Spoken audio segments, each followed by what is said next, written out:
Hi guys, this is David, the Spread Doctor. Welcome to my journal for Monday the 12th of October.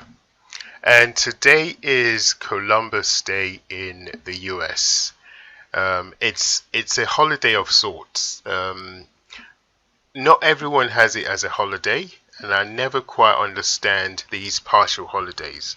So some people are working, some people are not. The bond markets are closed, but the equity markets are open. And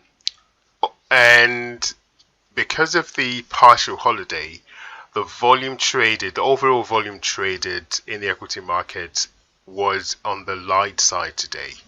That said, there were some individual stocks that had a volume pop today, some significant volume.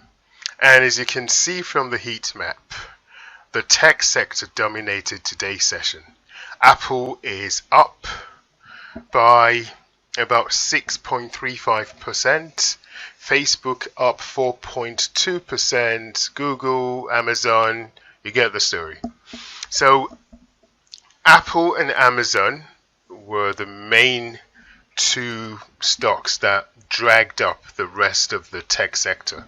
Apple up 6.35% on the back of some news about them releasing 5G enabled phones and some other new phone launches. And then they have their usual Apple event tomorrow, so people are loading up on the shares before tomorrow. And Apple also got an upgrade from one of the Wall Street analysts that covers the company, and they set a new price target. All the equity indices closed in the green, but the Nasdaq was a clear outlier. It was up about 2.5%, albeit on somewhat low volume. And that takes me on to the VIX. The VIX was up a tiny bit today. It was up about 0.28% to close at 25.07. In terms of trade ideas, there are now 4 days until the October contract expires, and there are 39 days for the November contract to expire. And that means there are still some 9 days for me to find some quality spreads to sell for the November contract. But as I mentioned in Friday's journal, I am in no particular hurry to put on any new positions. I'm going to take my time for this November contract. That said, I had no new trade ideas today. And that takes me on to my open positions. All the 3 positions I had for the October contract are closed, and I have taken all my profits on the October contract. However, I still have what I have been referring to as a synthetic position in Facebook, and that is because I never got filled on this trade idea, but some of our members did get filled. So the trade idea was selling the 275-270 put spread, and Facebook popped massively today. Facebook closed at, I believe it closed at 275. If you recall my comment on Facebook in Friday's journal, I said I still liked the price action in Facebook. And on Friday it was down about 0.26% on a volume of 14 million, which was, as I highlighted, below the 10-day moving average volume of 20 million. My main concern on Friday was that time was running out on the October contract, and the pop in volume ahead of earnings might not come before the October expiry this Friday. Well, I need not have worried at all. Not only did the price of Facebook pop today, the volume also popped. And the volume pop is even more impressive when you consider that today is Columbus Day and the overall market volume is below average.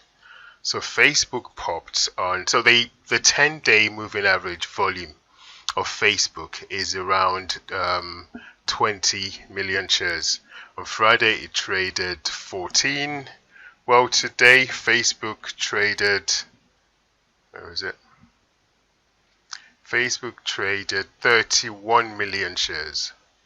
So the volume pop and the share price move up by $11 is quite impressive. And it looks like, if anything, you'd expect Facebook to at least consolidate around this level, if not carry on moving higher tomorrow. So I don't have this. I don't have a position in this 275 270 put spread. But if I did have a position and I got filled at $1.52, like some of our members did, I would set my profit target around 50 cents. And if you don't already have a GTC order, I'd put one in to buy this thing back for 50 cents. You got 4 days to go. It closed at 275. I think it went as high as 278. I think Facebook went as high as 280 today.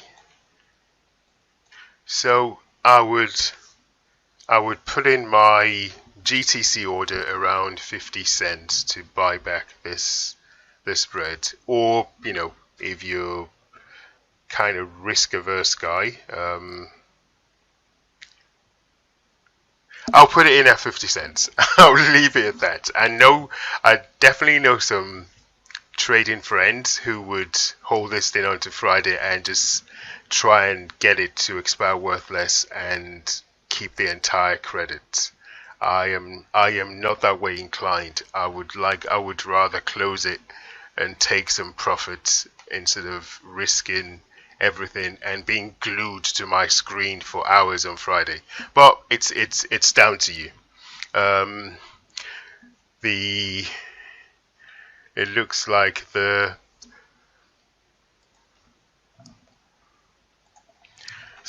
market has thrown us a lifeline. It now depends on us how we're going to use it. So it's down to you whether you want to keep this thing on until Friday and squeeze out every cent, or if you're happy to close it at 50 cents and make $1.02, which is still a decent profit.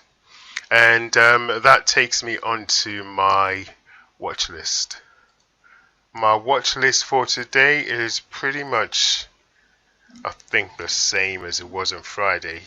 Maybe one UNG has dropped off it.